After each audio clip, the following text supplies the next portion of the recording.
July 25. లేయా ద్వేషించబడుట యెహోవా చూచి ఆమె గర్భమును తెరిచెను. రాహేలు గొడ్రాలై యుండెను. ఆదికాండము 29:31. జీవితంలో పరిహార నియమం లేదా ప్రతిఫల సూత్రం అనేది ఒకటి ఉంది. ఆ నియమం ప్రకారం ఒక విషయంలో లోపం ఉన్నవారికి దానికి సరితూగే ప్రయోజనం మరో విషయంలో ఇవ్వబడుతుంది.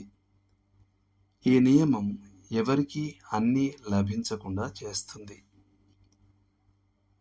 ఒక స్త్రీ సౌందర్యం తక్కువగా ఉంటే ఆమె ఆచరణాత్మకమైన జ్ఞానంలో ఆ లోటును భర్తీ చేసుకోవచ్చు. క్రీడల్లో అంతగా రాణించలేని వ్యక్తి బహుశా ఇతరుల కన్నా మంచి స్వభావాన్ని కలిగి ఉండవచ్చు. కవులు ఎప్పుడూ ఆచరణాత్మకంగా ఉండరు, మరియు కళాకారులు ఎల్లప్పుడూ తమ ఆర్థిక విషయాలను సరిగ్గా నిర్వహించుకోలేరు. యాకోబు లేయా కంటే రాహేల్ను ఎక్కువగా ప్రేమించడం దేవుడు చూచినప్పుడు ఆయన లేయా ఎక్కువగా పిల్లలను కనేలా చేశాడు. సంవత్సరాల తర్వాత ఇదే పరిహార నియమం హన్నా మరియు పెనిన్నాల విషయంలో కూడా పనిచేసింది.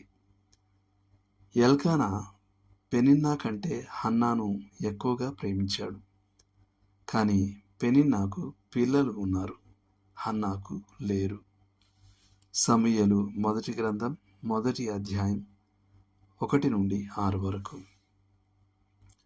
ఫానీ క్రాస్బీకి దృష్టి అనే బహుమానం లేనప్పటికీ ఆమెకు గానం అనే వరం అత్యున్నత స్థాయిలో ఉంది. ఆమె రచించిన కీర్తనలు సంఘానికి లభించిన గొప్ప సంపదలలో ఒకటి. అలెగ్జాండర్ క్రూడెన్స్ తీవ్రమైన మనోవేదనతో బాధపడినప్పటికీ తన పేరుతో ప్రసిద్ధి చెందిన బైబిల్ పద సూచికను రూపొందించే శక్తిని కలిగి ఉన్నాడు. ఇక్కడ ఒక వినయస్థుడైన క్రైస్తవుడున్నాడు. అతడు అసలు ప్రసంగించలేడు. అతనికి బహిరంగంగా మాట్లాడే వరం ఏమాత్రం లేదు. కానీ అతడు యాంత్రిక నైపుణ్యంలో ఒక మేధావి మరియు దైవికంగా ప్రసంగికుని కారును పనిచేసే స్థితిలో ఉంచగలడు. ఆ ప్రసంగికుడు యాంత్రిక విషయాలతో పూర్తిగా నిస్సహాయుడు. అతని కారులో ఏదైనా సమస్య వస్తే అతను చేయగలిగిందల్లా కారు ముందు భాగం తెరిచి దాని కింద తలపెట్టి ప్రార్థించడమే. ఈ పరిహార నియమం ఈ జీవితంలో పరిపూర్ణంగా పనిచేయదని ఎవరైనా అభ్యంతరం చెబితే మేము అంగీకరించవలసి ఉంటుంది. అసమానతలు మరియు అన్యాయాలు ఉన్నాయి, కానీ ఈ జీవితమే సర్వస్వం కాదు. చివరి అధ్యాయం ఇంకా రాయబడలేదు.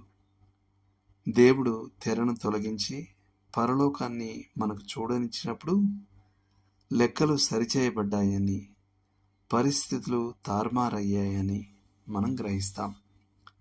ఉదాహరణకు అబ్రహాము ధనవంతునితో ఇలా చెప్పడం మనం వింటాం: కుమారుడా, నీవు నీ జీవితకాలమందు నీకిష్టమైన సుఖము అనుభవించితివి, అలాగే లాజరు కష్టము అనుభవించనని జ్ఞాపకం చేసుకును. ఇప్పుడైతే వాడు ఇక్కడ నెమ్మది పొందుచున్నాడు, నీవు వేదన పడుచున్నావు.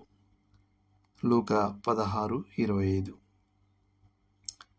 ఇదిలా ఉండగా జీవితం పట్ల సమతుల్యమైన దృక్పథాన్ని కలిగి ఉండటం మనకు మంచిది. మన లోపాలపై దృష్టి కేంద్రీకరించడానికి బదులుగా మనకంటే ఎక్కువగా ఆశీర్వదించబడినట్లుగా కనిపించే ఇతరులకు లేని కొన్ని లక్షణాలను మరియు సామర్థ్యాలను దేవుడు మనకిచ్చాడని మనం గుర్తుంచుకోవాలి.